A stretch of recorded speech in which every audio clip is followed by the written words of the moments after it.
And we'll get started. So good morning, everybody. My name is Steve Van Dorn, President and CEO of the Pleasanton Chamber of Commerce. I want to welcome you to our first 2025 forum of 2021. So thank you for joining us.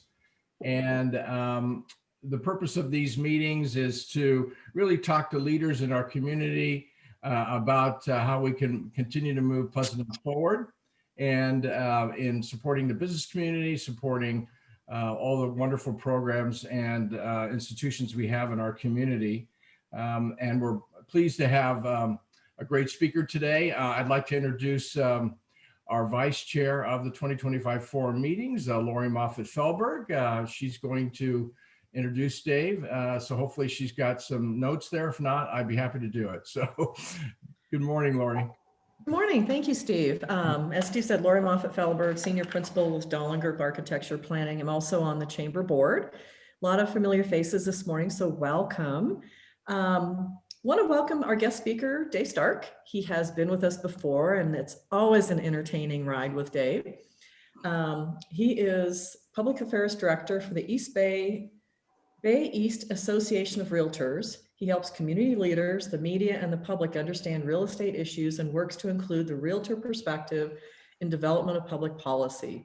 Prior to joining the Bay East staff in 2005, he worked for more than a dozen years managing housing and community development programs for cities in Southern and Northern California.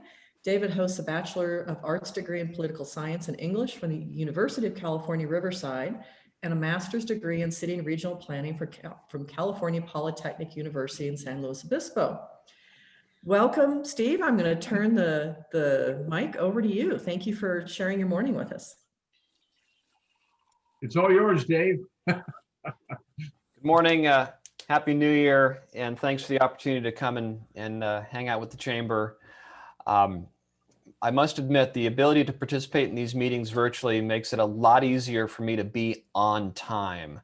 And those of you that were around when I was more actively involved in the Chamber, you understand that I always struggled with the concept of punctuality. So one of the silver linings of COVID-19 is not having to wear dress pants, shoes, or really worry about being punctual. So there's a trifecta for you right there.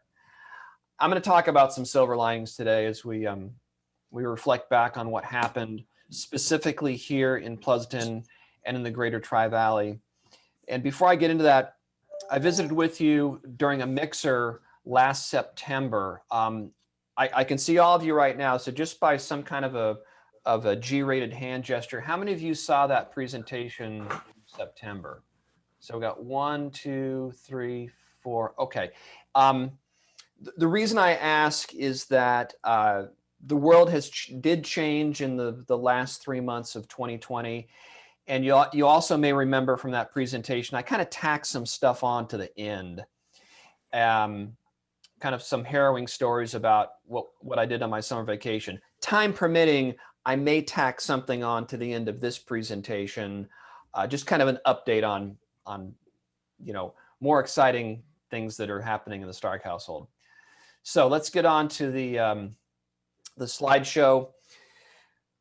Gonna do a little bit of audience participation. Actually, I'm gonna go to the first slide, and I want to do some audience participation because I'm gonna fill in this blank space here. But before I do that, I'm gonna turn the slides off.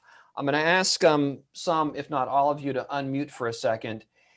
And just off the top of your head, what do you think real estate was like in the Tri-Valley during 2020? I mean, we got the Montana report, which was pretty cool.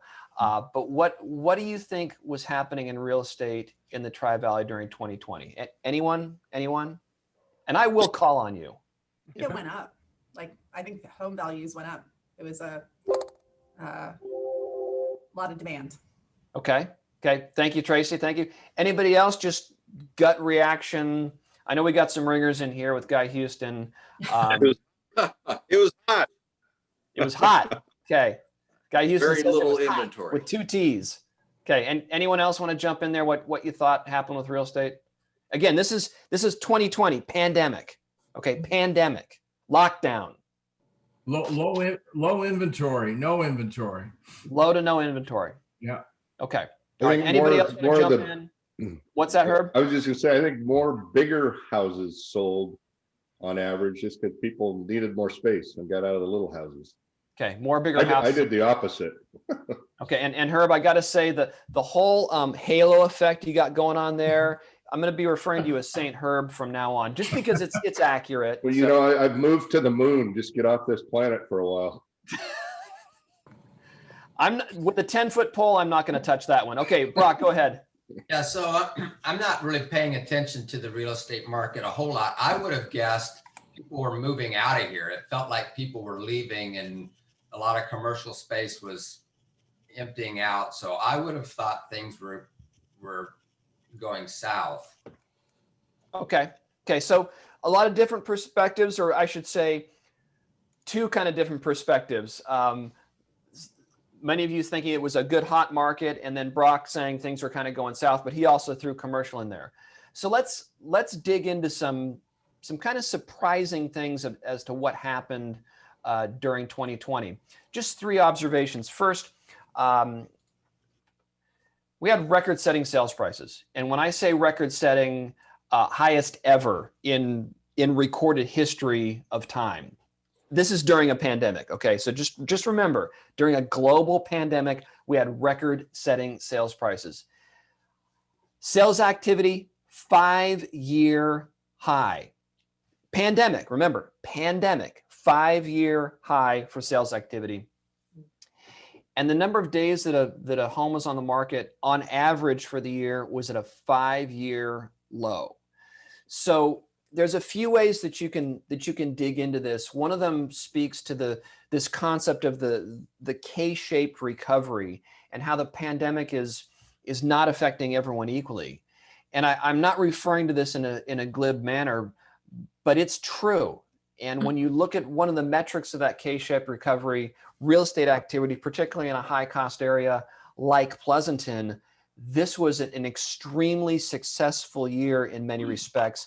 And more specifically, when I say to define success, the markets were working. We had low inventory, we had high sales prices, we had very enthusiastic buyers that were scooping up those few homes that were on the market very quickly. Few homes, except for that second bullet point, we had a 5-year high in terms of sales activity. So let's dig in specifically to both points 1 and 2 and talk about why we had a 5-year high in terms of sales activity. And we're going to start with inventory. Now, Steve mentioned that there were few to no homes on the market. Yes, no. What's remarkable about how the Tri-Valley responded is that there wasn't much of a slowdown in terms of inventory as the shelter in place kicked in mid-March. In other markets, we did see a drop off in inventory and then things rebounding much later in the year. But in terms of sellers wanting to do something, sure, there were restrictions on how transactions were being conducted, but their enthusiasm for getting their homes on the market right about the same time that we would expect them to during a traditional real estate sales season, boom, we're right there. We peak with inventory as an aggregation in the Tri-Valley with 410 units in May. What's remarkable, though, was this second peak in inventory that we saw in September. And if you're a student of real estate market dynamics, typically things peak in the spring as the kids are coming out of school, and the market slows down as the kids go back to school. And those dynamics just didn't really happen this year. Now, this is an aggregation of all the single-family detached homes that were listed in the Tri-Valley for 2020 on a monthly basis. Let's look more specifically at 3 of these markets. So we shift from a bar chart to a line chart here to explain the dynamics between Dublin, Livermore, and Pleasanton. And you can see this twin peak dynamic happening here with peak inventory in Pleasanton and in Livermore occurring in May. Dublin was a bit earlier in April. And then within this 60-day period, much later in the year, we see a bump in inventory in Livermore, this other bump in inventory in Pleasanton and Dublin occurring in October. So if you're wondering, well, how did we get to more homes sold during 2020, this 5-year high that you're referring to? Part of it is we got this extra wave of inventory. If we had not had that secondary bump in inventory, Steve, you would have been exactly right. This would have been a restricted supply environment, and we wouldn't have had the sales activity. We would have reversed some trends that we've been seeing over the last few years. So more homes coming on the market. Why? The big why is just flexibility in where you can work, and flexibility in terms of what the kids are going to be doing vis-a-vis school. But it's mostly that where you can work. And then there's some demographic changes as well. It's fun to talk about the exodus out of California, the exodus out of the San Francisco Bay Area. And sure, there are people that are leaving Pleasanton. But as we circle around to sales activity in about an hour and a half, that was hilarious. You're going to see that, yeah, people are leaving Pleasanton. People are also coming to Pleasanton as well. So this double bump in inventory does speak to the increased sales activity. So in terms of prices, I alluded to a 5-year high. Here's an aggregation of the median sales prices for single-family detached homes within the Tri-Valley. There's a couple very interesting things that are happening here in this kind of, I don't know what color that is, kind of a European blue color, not cornflower blue. It's anyway, in this blue color. The two interesting things happening was this drop in sales prices between 2018 and 2019. And that really queued us up for some expectations that just simply didn't come true in 2020. The impact of prices coming down between 18 and 19 and the behavior of both buyers and sellers was truly exceptional during 2020. We saw homes sitting on the market a bit longer. We saw more negotiations between buyers and sellers. And as an aggregation throughout the Tri-Valley, we actually saw prices come down for the first time in about 9 years. So as we came into 2020, pre-pandemic, we were expecting a little bit more of the same. We were expecting longer days on market, maybe some big market shifts here in terms of prices stabilizing for the first time in a decade. Didn't happen. What we saw instead was buyers really wanting home ownership. We saw historically low interest rates, and as a result, we saw the ability, particularly, and I'm going to talk about the desirability of the Tri-Valley, and it's even more desirable with the concept of work from home and the reality of work from home. What we saw was historically high sales prices, the median being 1.251. That, again, is an aggregation for the Tri-Valley. Looking specifically at our 3 examples here, in all of them, in each of them, we see this drop from 18 to 19 in Pleasanton, in Dublin, and in Livermore. But again, we're up in all 3 of these communities as well. You see what we're at 1.257. Your statistics lessons for the morning is half homes selling above 1.25, half the homes selling below 1.25. To look more specifically and to dig into this whole concept of median and how it happened during the year, we were very, very curious as to what impact the pandemic and the shelter in place and the no traditional open houses was going to have on the market. Really, with the exception of just a couple months where prices did drop or stabilize, what's particularly fascinating is that when shelter in place kicked in, when people started freaking out, yeah, there was a modest drop from April to May, but no real big dramatic change in sales prices as a result of the pandemic. Now, this drop in Dublin from February to March, I've said for years, 30 days does not a trend make. So, don't freak out about that. What's particularly interesting is what pricing did during the final quarter of 2020. Real consistent price growth in all of our markets. We did see some seasonal restricted supply in each of those markets, which again, in conjunction with the low interest rates, really enabled buyers to run up prices. And that's exactly what they did at the end of the year. So if you're wondering where that median comes from, it's real consistent pricing until we get to the end of the summer, Q4, and then bam, foot on the gas big time. Median is academic. What does it really mean? So what I'm going to do here is show you an aggregation of all the sales activity that occurred for single-family detached homes in Pleasanton during 2020 to show you what that 1.25 million really looks like. The big takeaway here is that we had no sales of single-family detached homes below $700,000 in Pleasanton last year.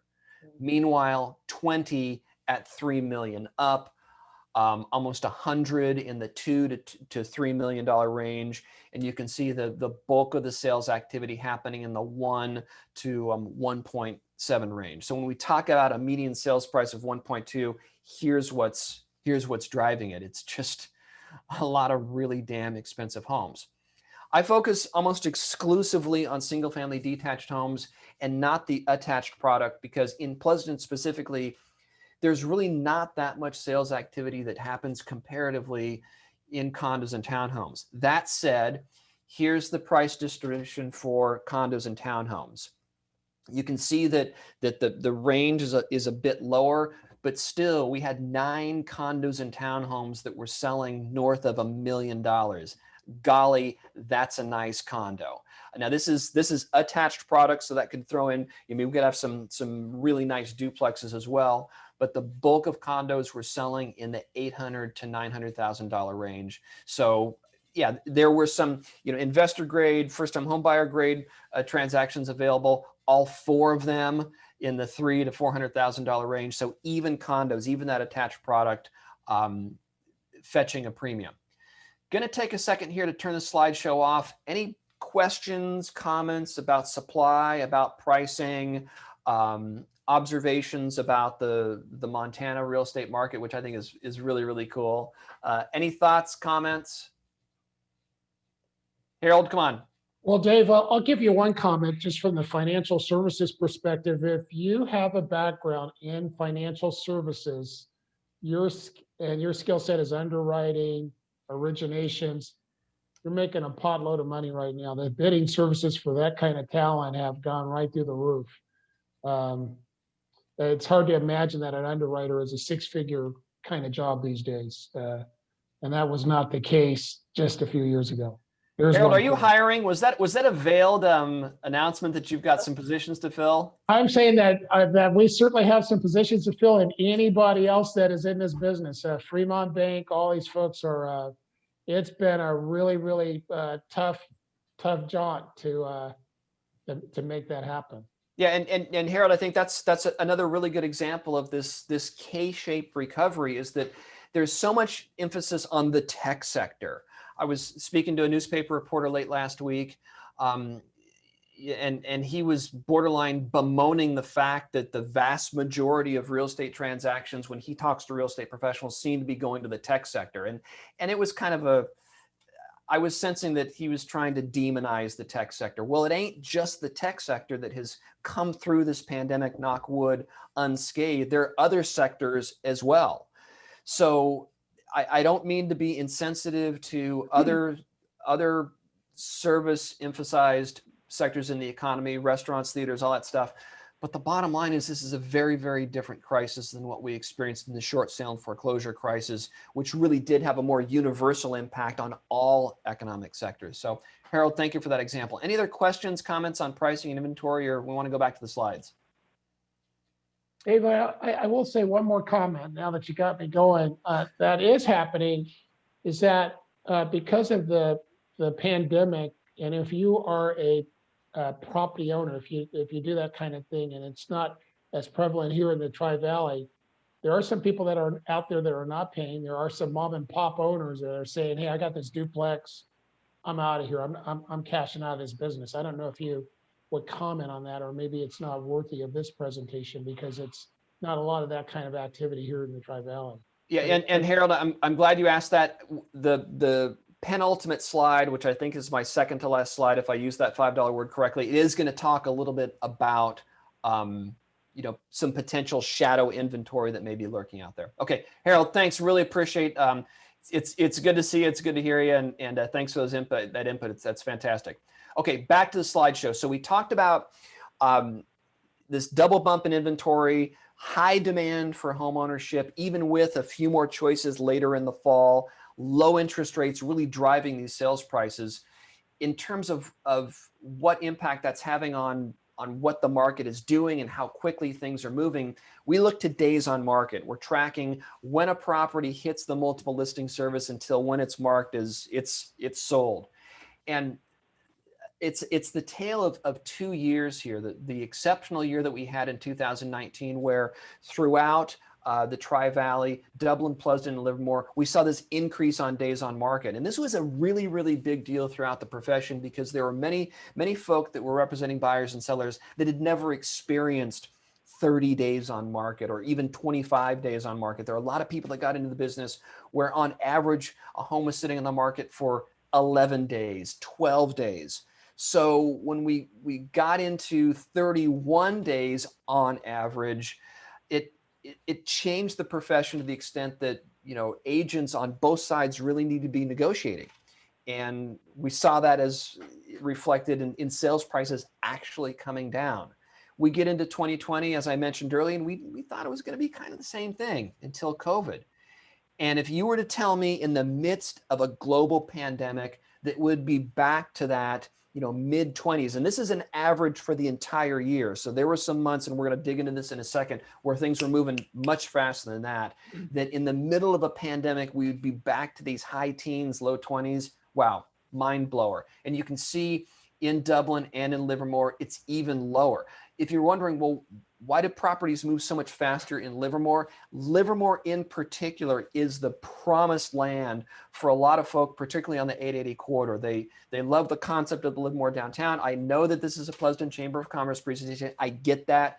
Just trying to dig into the why things are moving so quickly in Livermore. Also the price point. It's more affordable comparatively with Pleasanton. So this is an aggregation looking at the average days on market going back a few years. Let's look specifically at what impact the pandemic had on how quickly things were selling. And there was absolutely an impact on the market. While we didn't see retrenchment in terms of homes on the market, we get into March and April, and this is when the shelter-in-place regulations really turned the profession on its head. There were a whole bunch of new rules that went into effect. You know, good rules, arguably, it kept people safe, but it did slow things down significantly in Pleasanton. We were up to 40 days on market in May, which is really odd when you consider that May corresponded with one of our peak inventory. So maximum choices, longest days on market. It was just a matter of getting people into properties, getting people's minds wrapped around the fact that, it's okay to buy. We've got these low interest rates. We've got more choices. This other line that I snuck in there is just the average. And you can see as we get further into the fall, typically when the market would be cooling off because the kids would be going back to school, the market did not cool off.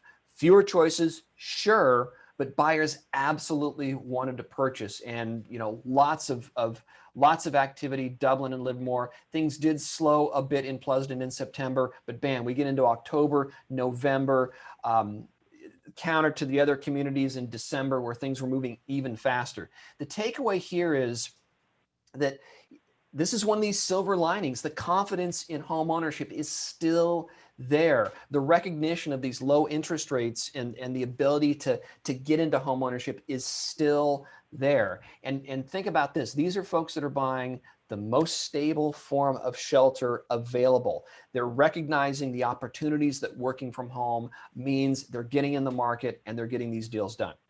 So moving on, we're going to take a look at sales activity. And this to me is really the ultimate litmus test as to whether markets are working. And this was one of these situations where I did not expect this to happen during 2020, during a global pandemic. Now, I boldly proclaimed 5-year high in sales activity. Okay, aggregation for the entire Tri-Valley, we were up about 400 units. But guess what? It's still a 5-year high, and it reverses a trend that started in 2018 as sales were, you could look at this one way and say, okay, it's within a standard deviation. Sales have been basically flat going back to 2016. But it's not just about standard deviation. It's about the context of a global pandemic, about the impact that working from home has had on the desirability of homeownership in the Tri-Valley. And bam, look at that, 4,000 units up from 3,620. More homes sold, 5-year high. Let's look specifically at our communities. Dividing things up into Dublin, Livermore, and Pleasanton. And if you're wondering, well, where did all those 400 units come from? It came from the incremental increases in each of our communities. 673 to 686 may not seem like a big deal. Cue the global pandemic reference one more time. Same thing in Dublin, up about 30 units, up about 50 units in Livermore. So, you know, we talk about the exodus out of California. We talk about, you know, the ability to work from home. The pressure on the market is people want to buy, and they did buy. The other context is that these higher numbers, going back to the aggregation of 4,000 units sold at the highest on record sales price levels as well. So I can sit here comfortably in my slippers, because I am wearing my slippers, and say that homeownership is desirable. It's desirable at the highest price points we've ever seen. So one of the last things I want to share with you is, what are we looking at going into 2021? And again, what kind of pressure did the pandemic have, and is it having on people wanting to purchase homes? So we track pending sales. This is information that I shared with you when I was back, when I was visiting with you in September during the mixer, and, you know, showing how there were more people coming into the market much later in the year. Well, guess what? That continued into October. We saw peak pending sales, which is a measurement of how many people are in the market making offers. Peak pendings in Livermore occurred in October. We saw the second peak in October as well in Pleasanton, and peak for Dublin occurred in October also. Things drop off during the holiday season. We would expect that. But the fact that we saw, you know, peak sales activity, peak interest in homeownership occurring in October, it really is turning the seasonal nature of real estate on its head, which just speaks to the desirability of homeownership in the middle of a pandemic. Oh, and there was something else happening during the fall. That's right, extremely divisive national election, still concerns of social unrest. People are looking for something real. They're looking for something stable. They're looking for homeownership. So before I share any issues to watch during 2021, going to turn the slides off for a second, going to take a breath. Going to look at the chat real quick. Questions, comments, anything? Hey, Dave. Comments, questions? Herb, Dave. rock me. So the homeownership went up. So commercial wise, I'm assuming that went the other direction. Office space and retail and all that. Or do you get into that? I can't get into that for this presentation. So I would try to channel James Paxson and you know, get his vibe. How many see-through buildings we have in Hacienda. Bay East is affiliated with the Commercial Brokers Association, so perhaps I could circle back or get one of their representatives. Gut feel in your discussions with people, is it going the other way on that end, or do you know? Okay, no worries. I mean, I'll also actively channel Pamela Ott. You know, I see her lurking down there, and maybe if she's willing to unmute and make a bold proclamation, I'm all ears. Hey guys, good morning. No bold proclamations over here. One of the things I do know, Herb, is that we certainly are seeing businesses vacate spaces, but many of them have leases, right, that are still in effect. And so we're not yet seeing the actual full effects of what the pandemic has brought to the commercial side, right? Because you need those leases to roll. So there's a lot of vacant space right now that just hasn't come onto the market. So I think there's going to be some lag there before we see what really happened with that. Okay, thanks. And I think there's a mandate for Guy Houston to share his perspective as well. I think there's a mandate for Guy Houston.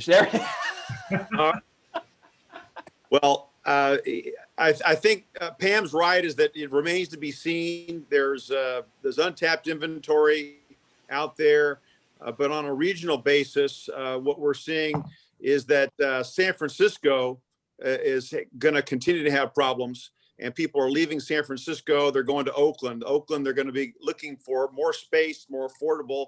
And I think that it really positions us very well in the Tri-Valley, that the housing, the workforce, but there's going to be probably a 2 to 3 year period of time where these things are going to have to play themselves out. But I think we're as well positioned as any area, just because of cost, space, and there's a desire that San Francisco isn't all that it's cracked up to be.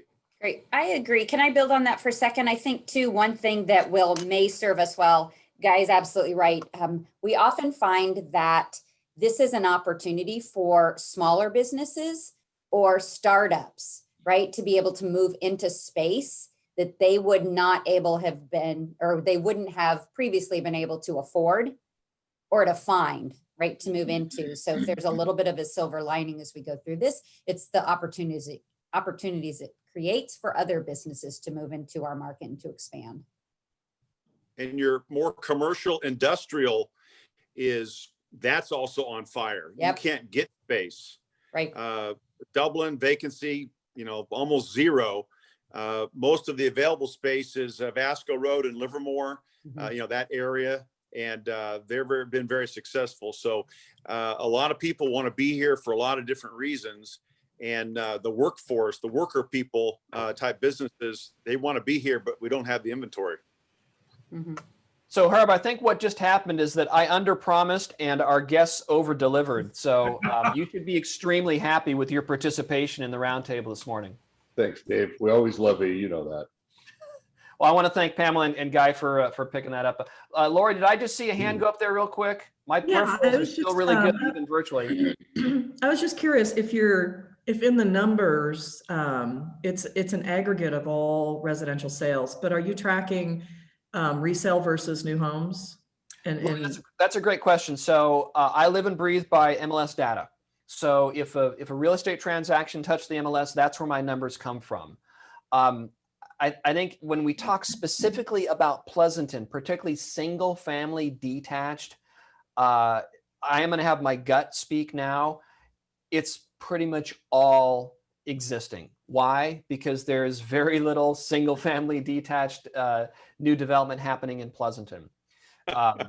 Dublin, different story, because we're seeing some of their quote new stuff circle through. But if it's a single family detached home in Pleasanton, it's going to be existing product. Yeah. Okay, going to wrap things up here with a few things to think about during 2021. First, and I've alluded to this a few times, is the ability for buyers to participate in this market is really driven by their access to purchase financing. And I know it's fun to talk about all cash offers and the trigger points where people will say, well, it's this overseas cash coming in and changing a market. Nah, we've analyzed how people buy homes using data from the MLS, and the vast majority of transactions, particularly in a high cost area like Pleasanton, when money is dirt cheap, is going to be financed. Okay. So a big variable, something to keep an eye on if there may be a change in 2021 would be mortgage interest rates, because that is really what's enabling people to make these high offers and to get into our high cost area. Second is going to be foreclosure forbearance. Now, we alluded to this earlier, the concept of a shadow inventory on the commercial side. And this is another one where I'm not being insensitive. I'm just calling it like I see it. During the last big crisis that we dealt with that touched real estate, it was driven by real estate. It was the short sale and foreclosure crisis. And even in Pleasanton, we were not immune. Even in Ruby Hill, there were homes that were foreclosed. There were homes that were short saled. We don't know what kind of impact people being in trouble is going to have. I know we can talk about the K-shaped recovery, but still, people lost jobs or their jobs were changed. We're just not seeing how that's going to resonate in the residential market, whether that's the ownership market or the rental market, because of foreclosure forbearance for homeowners and the eviction moratorium for renters. So unless and until these things change, that could, and this ties into the interest rate thing as well, we could see a bit more supply. It's not the way I want to see supply come on the market in Pleasanton particularly, but we could see some foreclosures coming through the pipeline. I don't know what that looks like because of forbearance, and we're not getting data as to how many people are utilizing the forbearance. Maybe Harold can chime in on that. Harold, do you guys track forbearance at all, or anybody in the industry look at that kind of stuff?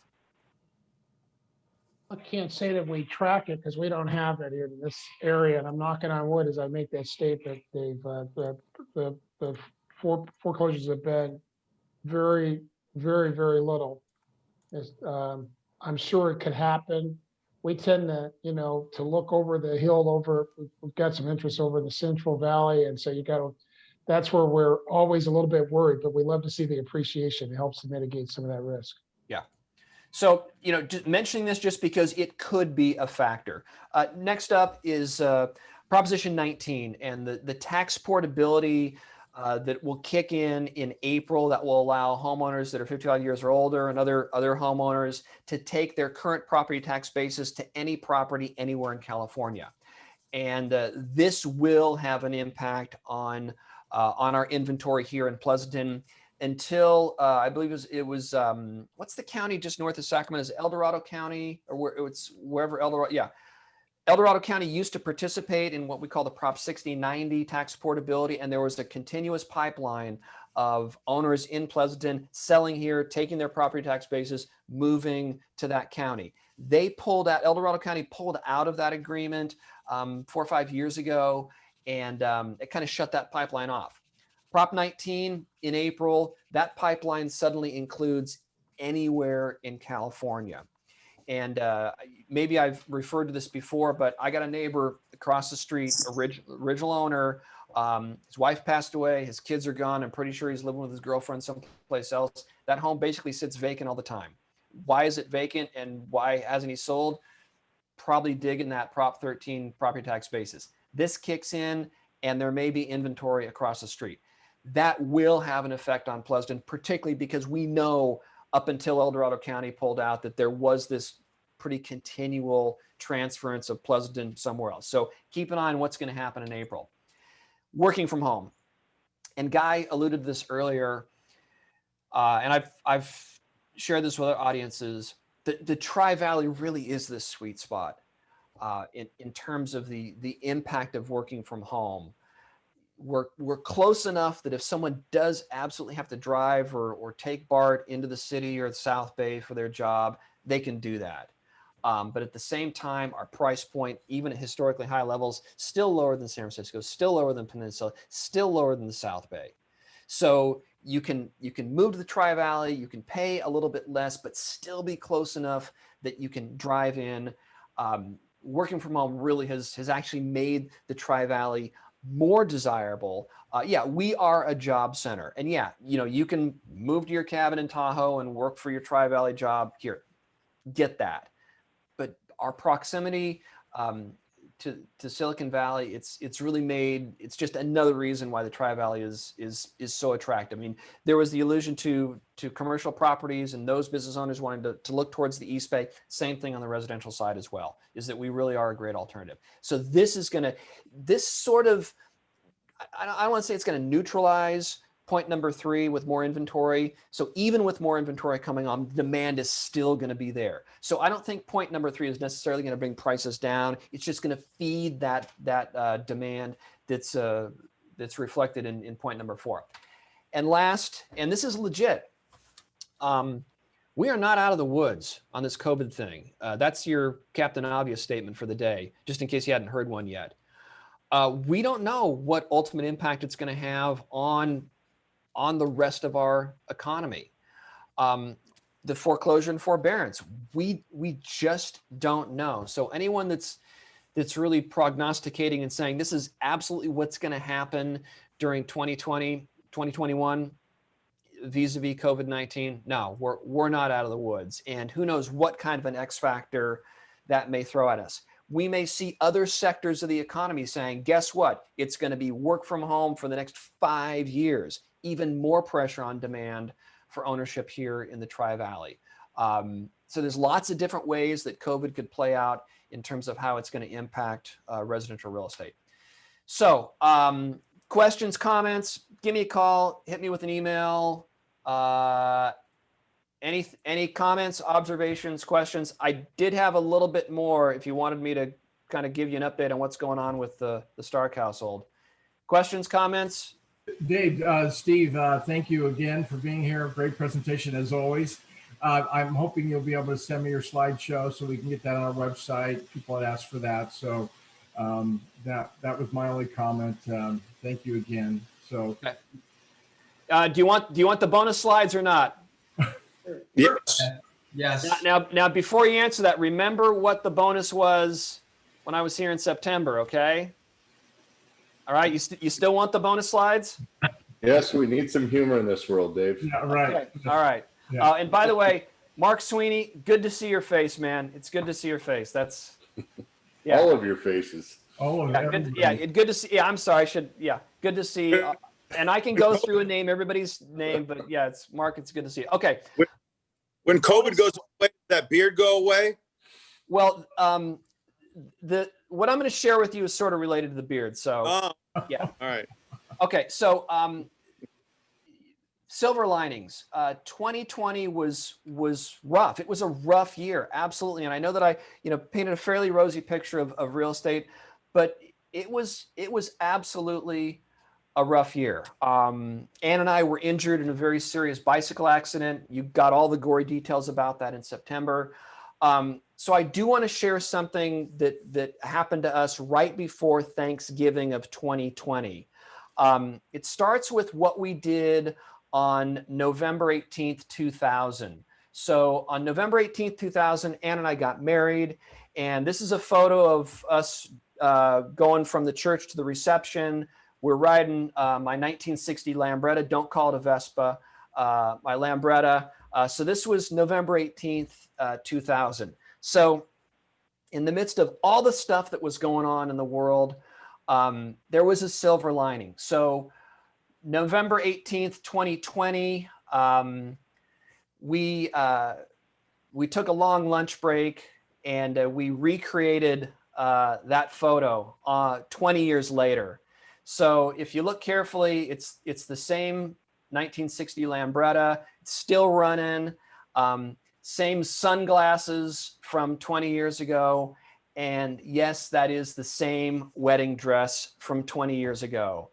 And she got it out of the underneath the hermetically sealed bag the night before. It fit. And I don't know if you guys remember November 18th. It was kind of a cloudy, rainy day. The skies parted. It was beautiful sunshine. We had a friend take some photos, and it was really like an emotional experience when we walked out of the house, dolled up like that, and got on the Lambretta and rode around the neighborhood. So there were some good things that came out of 2020 as well. And I think, this Lambretta, we've put a lot of work into it over the years. If you maintain it, it'll run great, starts up first kick. And that's kind of the metaphor for a lot of things that are going on in the world is if you just work on it and pay attention to it and recognize the beauty in what you have, not necessarily the things that we can't do because we're locked down, but what we have and just how special that is and how fortunate we are to live in this area. There was a lot of silver lining for 2020 as well. So thanks for the opportunity to come and share with you all. If you have any questions, davidis@bayeast.org. I wish you the best and good health in 2021. Thank you, Dave. Thanks, Dave. Laura, do you have any comments, closing comments? No? Great. Well, I just want to know, I'm really pleased that suit fit you too. That was impressive. So. not this. And the beard. So here's the beard story. Yeah. We celebrated 20 years. I want to get another 20. She likes the beard. So yeah. Happy wife, happy life. Bam. Yeah. Thanks for joining us today. Just a point about our next meeting on February 10th will be the East Bay Community Energy Group. They're going to be talking about the new program they'll be offering Pleasantonians here in the coming months. So it should be a good presentation. So hopefully you can join us. Awesome. All right. Thank you. Thanks, Steve. All right. Have a great day, everybody. You guys. Stay healthy. Wash your hands. Wear your mask. Thanks, guys. Bye-bye.